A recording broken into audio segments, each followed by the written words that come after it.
আজকে জুমার এই সংক্ষিপ্ত সময়ে আমাদের আলোচনার বিষয় ঈমানের দাবি। আল্লাহ তাআলা এই সংক্ষিপ্ত সময়ে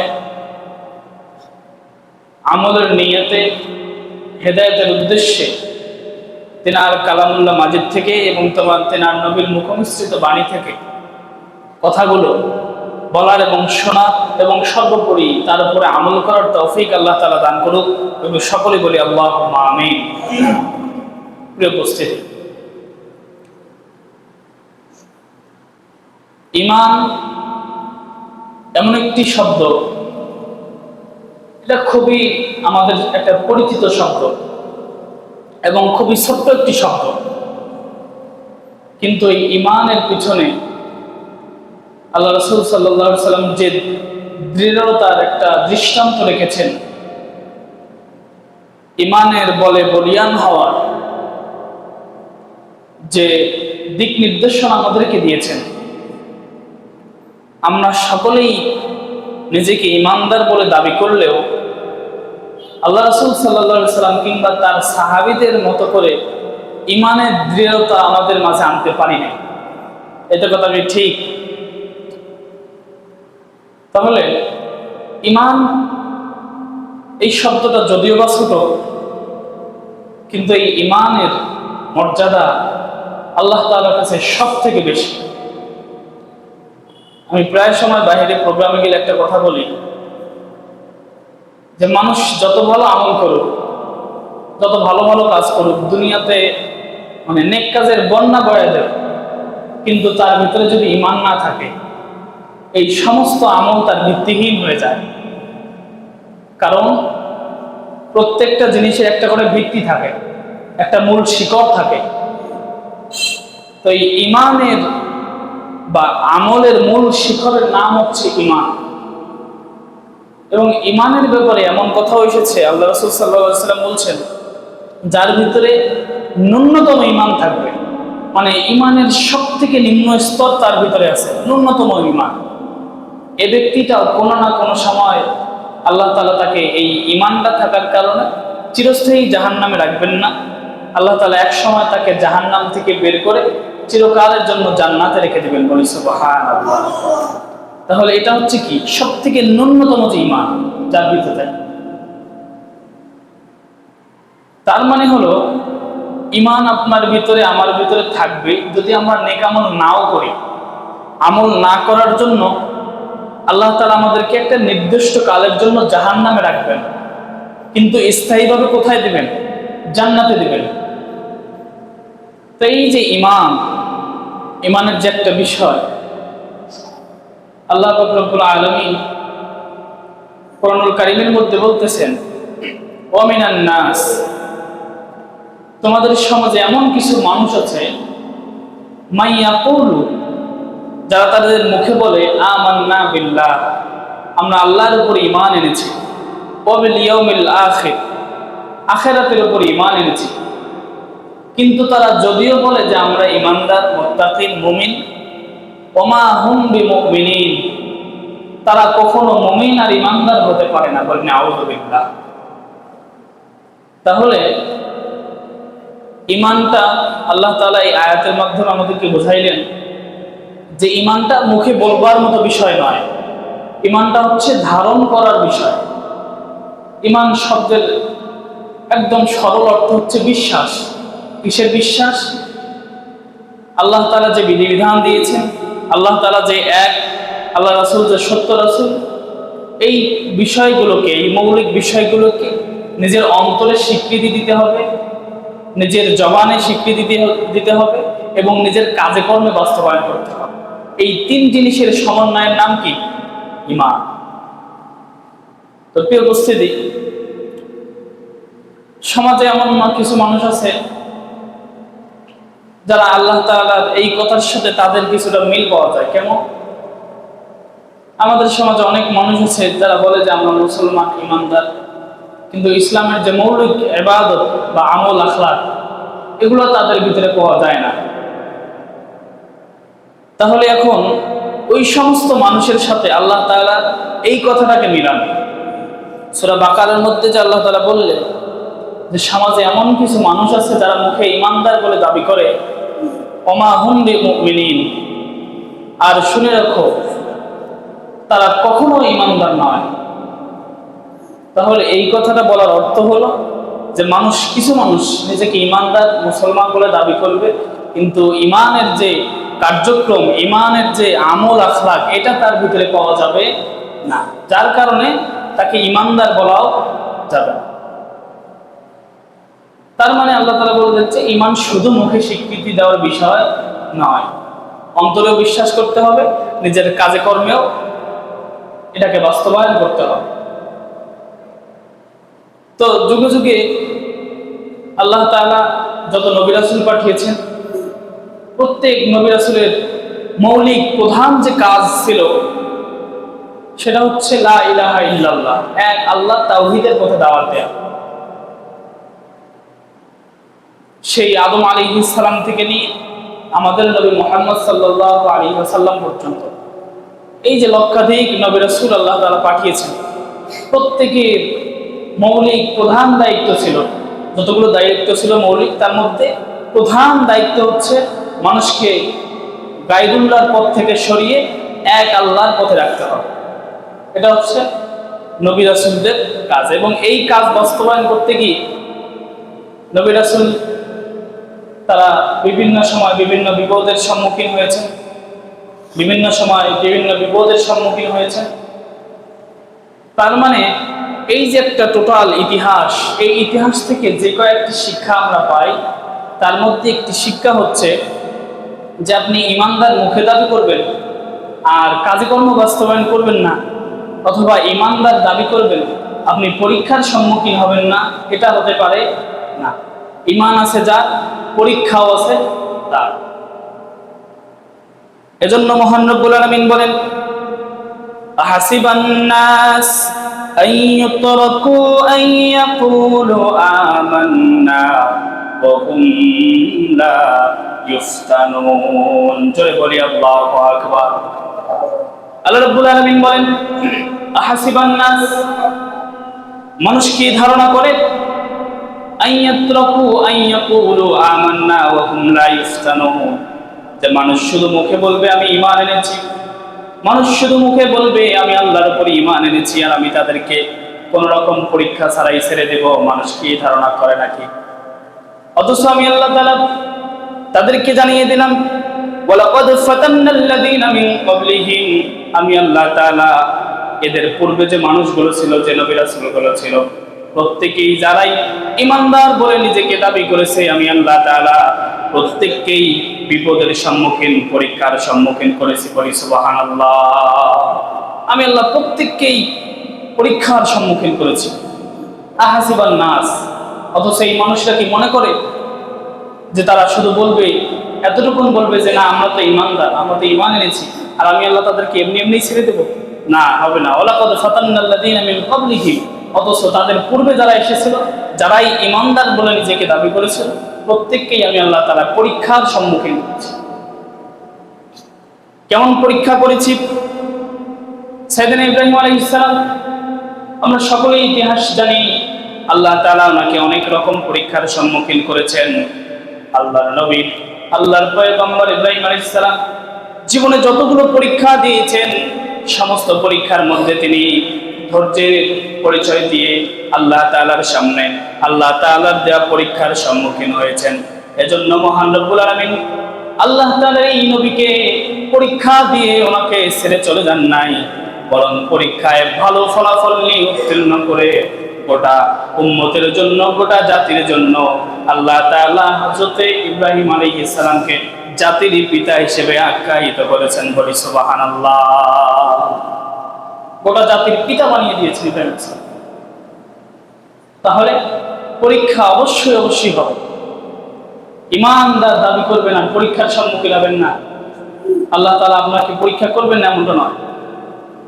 আল্লাহ রাব্বুল আলামিন সূরা মুলুকের 2 নম্বর আয়াতে বলেন, আল্লাযী খালাকাল মাউতা ওয়াল হায়াতা লিয়াবলুয়াকুম আইয়ুকুম আহসানু আমালা ওয়া হুয়াল যুল গফুর। জোরে বলি আল্লাহু আকবার। আল্লাহ রাব্বুল আলামিন বলেন, আমি মানুষকে জীবন দান করেছি, মানুষকে মরণ দান করেছি। এই জীবন আর মরণের মধ্যে যে সময়টুকু দিয়েছি, লিয়াবলুয়াকুম, তাদেরকে পরীক্ষা করার জন্য।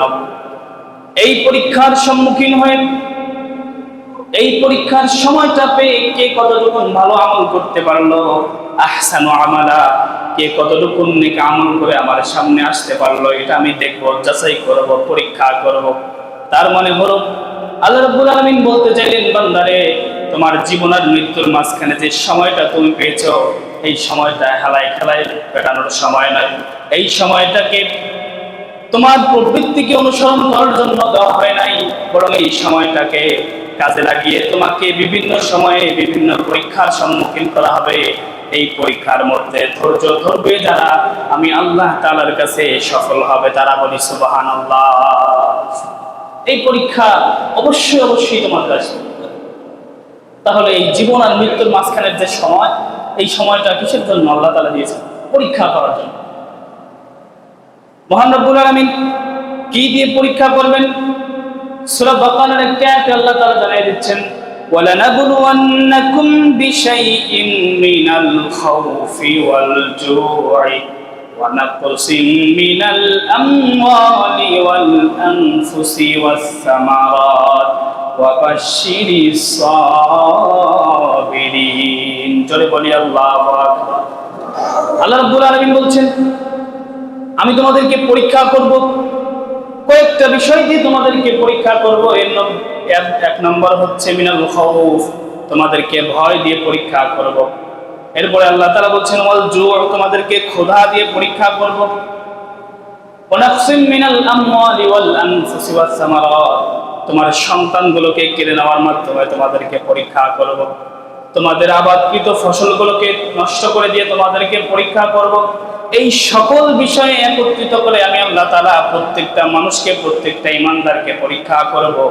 এই পরীক্ষার মধ্যে ওয়াবাশশিরিস সাবিরিন, ধৈর্য ধারণ করবে যারা, আমি আল্লাহ তাআলার কাছে সফল হিসেবে গণ্য হবে তারা। বলি সুবহানাল্লাহ। আল্লাহ তাআলা পরীক্ষা অবশ্যই করবেন। এবং এটাই হয়েছে, যুগে যুগে যারাই ঈমানদার বলে দাবি করেছে, যারাই ঈমানের বলে বলিয়ান হয়েছে, তারাই আল্লাহ তাআলার দেয়া সম্মুখীন হয়েছেন পরীক্ষা। উপস্থিতি হযরত বিলাল রাদিয়াল্লাহু তাআলা, এনার ইতিহাস কে না জানে?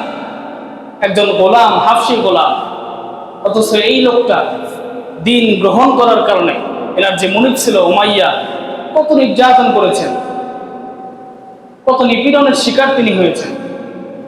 এনাকে একবার উমাইয়া প্রতিদিন মারে, প্রতিদিন নির্যাতন করে, কিন্তু না, লোকটা তো ইমান থেকে সরে না, কি করা যায়?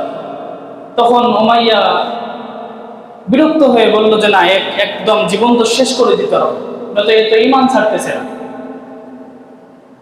উমাইয়া হযরত বিলালকে জ্বলন্ত আঙ্গারের মধ্যে রাখলেন আর বললেন, বিলাল, শেষ সুযোগ, তুমি যদি বলো ইমানের পথ থেকে সরে যাবা, তোমাকে আমি ছেড়ে দেব। উমাইয়ার এই কথার জবাবে হযরত বিলাল একটি ঐতিহাসিক ভাষণ দিয়েছেন, কিয়ামত পর্যন্ত এমন কথা কেউ বলতে পারবে না। আল্লামা বদরুদ্দিন আইনি ওনার কিতাবের মধ্যে লিখেছেন। হযরত বিলাল বলেন, উমাইয়া, তুমি আমাকে কেটে টুকরা করে দাও, আমি তোমাকে কিছু বলতে পারবো না, কারণ তুমি আমাকে ক্রয় করে নিয়েছো, আমি তোমার গোলাম।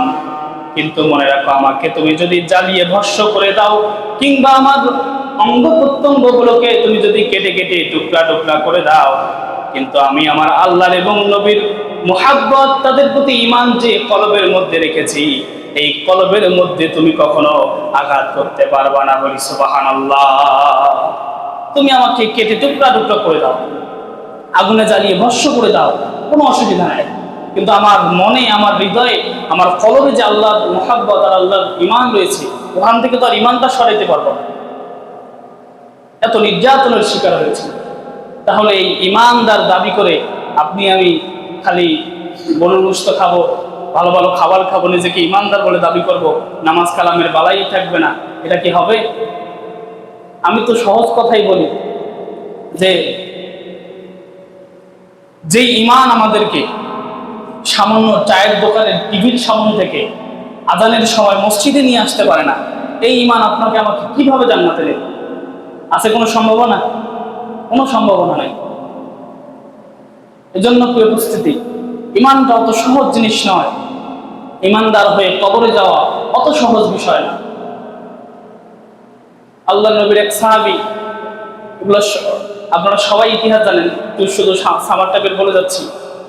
খবাইব রাদিয়াল্লাহু তাআলা আনহু, এই লোকটা ঈমান গ্রহণ করার কারণে এত নির্যাতন হয়েছে, 3 মাস পর্যন্ত তাকে কোনো খাবার দেওয়া হয়নি, জেলের কোঠরির মধ্যে বন্দী করে রাখা হয়েছে 3 মাস। এই খবাইব রাদিয়াল্লাহু তাআলা আনহু যখন 3 মাস জেলের মধ্যে রাখা হলো, 3 মাস কোনো খাবার দেয় না, জালেমরা মনে করলো খাবার না পেয়ে ক্ষুধার যন্ত্রণা যখন ছটফট করতে থাকবে, তখন ওই সময় যদি আমরা তাকে খাবার সামনে দিয়ে বলি তুমি ঈমান ছাড়ো আর খাবার খাও, হয়তো সেই ঈমানটাকে ছেড়ে দিবে। কিন্তু না, তাকায় দেখি 3 মাস পর্যন্ত কোনো খাবার নাই। একদিন যায়, 2 দিন যায়, কিন্তু তার শরীর তো আর শুকায় না, সে আর খাবারের জন্য চিল্লাচিল্লি করে না, খাবার চায় না। তাকে জিজ্ঞেস করা হলো কি ব্যাপার, এই 3 মাস পর্যন্ত তোমাকে খাবার দেওয়া হয় নাই, তোমার কি খিদা লাগে নাই? উনি তখন জবাব দিয়েছেন, দুনিয়ার কোনো মানুষ আমাকে কোনোদিন খাবার দিতে না গেলেও যখন রাত্রি হয়ে যেত, গভীর রাত্রিতে আল্লাহ তাআলা তেনার জিবরাইলের মাধ্যমে জান্নাত থেকে খাবার নিয়ে এসে আমাকে পরিবেশন করিয়েছেন, বলি সুবহানাল্লাহ। 3 মাস পর্যন্ত। এরপরে তেনাকে বলা হলো না খেয়েও তো রাখা যাচ্ছে না, তাহলে কি করা যায়? একে জীবন্ত পুঁতে ফেলি অথবা তাকে ফাঁসি দিয়ে মেরে ফেলি। ওনাকে বলা হলো তোমার শেষ ইচ্ছা কি, পরিবারের কারোর সাথে দেখা করবা নাকি? উনি বললেন না, পরিবারের কারোর সাথে দেখা করার আমার ইচ্ছা নাই, কিন্তু তোমরা যদি চাও আমার শেষ ইচ্ছেটাকে পূরণ করো, আমাকে 2 রাকাত নামাজ পড়তে দাও, আমি 2 রাকাত নামাজ পড়ে আল্লাহ তাআলার সাথে দেখা করতে চাই, বলি সুবহানাল্লাহ। উনি 2 রাকাত নামাজ পড়বেন। প্রথম রাকাতের বেলায় খুব মনোযোগের সহিত ধীরে ধীরে নামাজ আদায় করলেন, কিন্তু পরে ভাবলেন যে যদি আমি এখানে এই ধীরস্থিরতার সাথে নামাজ পড়ি, তাহলে কাফেরেরা হয়তো ভাববে যে এই মরণের ভয়ে ধীরে ধীরে নামাজ পড়তেছে। এই জন্য প্রথম রাকাত ঠিকই ধীরে ধীরে পড়লেন, কিন্তু দ্বিতীয় রাকাত একটু তাড়াহুড়ো করে শেষ করলেন, এবং শেষ করেই ওনার ফাঁসির মঞ্চের দিকে দৌড়াচ্ছে। সবাই অবাক হয়ে গেল, বলল খোবাইব তুমি কি পাগল হয়ে গেলে নাকি? মানুষ মরণের কথা শুনলে ভয় পায়, মরণের কথা শুনলে মানুষ কান্নাকাটি করে, আর তুমি মরণের দিকে দৌড়াচ্ছ, কারণটা কি? খোবাইব রাদিয়াল্লাহু তাআলা আনহু বললেন, আল্লাহ আমার উপরে এত বেশি খুশি হয়েছেন যে আমি দৌড়াচ্ছি, আর আল্লাহ তাআলা 8টা জান্নাতের এক একটা দরজা আমার সামনে খুলে দিচ্ছেন, বলি সুবহানাল্লাহ। তোমরা তো দেখতেছো যে আমি মরণের দিকে দৌড়াচ্ছি, কিন্তু আসলে আমি মরণের দিকে দৌড়াচ্ছি না, আমি দৌড়াচ্ছি আর আল্লাহ তাআলা 8টা জান্নাতের একটি একটি করে দরজা খুলে দিচ্ছে এবং বলতেছে যে খোবাইব তুমি তাড়াতাড়ি চলে আসো আমার কাছে, আমি আল্লাহ তাআলা তোমাদের জন্য বা তোমার জন্য 8টা জান্নাত উন্মুক্ত করে রেখেছি, বলি সুবহানাল্লাহ। উপস্থিতি, আমি আপনাদেরকে বোঝাচ্ছিলাম যে ঈমানদার শুধু মুখে মুখে দাবি করলে হবে না, এই ঈমানের পরীক্ষার সম্মুখীন হতে হবে। এই ঈমান এমনি এমনি আসার বিষয় নয়, এই ঈমান এমনি এমনি লালন করার বিষয় না।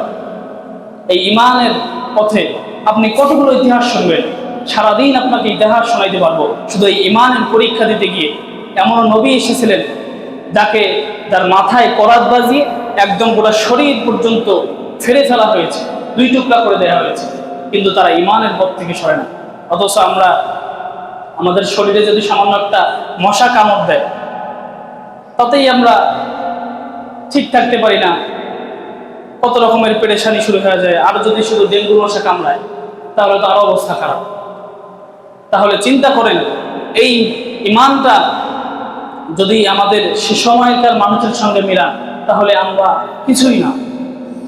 এজন্য তো আল্লাহ নবী সাল্লাল্লাহু আলাইহি সাল্লাম বলেছেন যে ঈমানের পথে তোমরা ঈমান ভিতরে এনেছো, ঈমানদার বলে দাবি করেছো, শুধু এইটুকুই শেষ নয়, এই ঈমানের পথে তোমাদেরকে অনেক দৃঢ়তার সাথে থাকতে হবে। ঈমান এমনি এমনি তোমার ভিতরে থাকবে না, ঈমান তোমার ভিতরে রাখতে গেলে অবশ্যই বিভিন্ন রকমের বিপদের সম্মুখীন হতে হবে, এবং এই বিপদের সম্মুখীন হয়ে ধৈর্যশীল হয়ে এই বিপদের মোকাবেলা করবে যারা আল্লাহ তাআলার ঈমানের প্রতি অবিচল থাকবে। আল্লাহ নিজেই বলেছেন তাতানাজ্জালু আলাইহিমুল মালাইকা, আমি আল্লাহ তাআলা তাদেরকে জান্নাতে নেওয়ার জন্য আলাদা কিছু ফেরেশতাই নাজিল করে রেখেছি। বলি সুবহানাল্লাহ।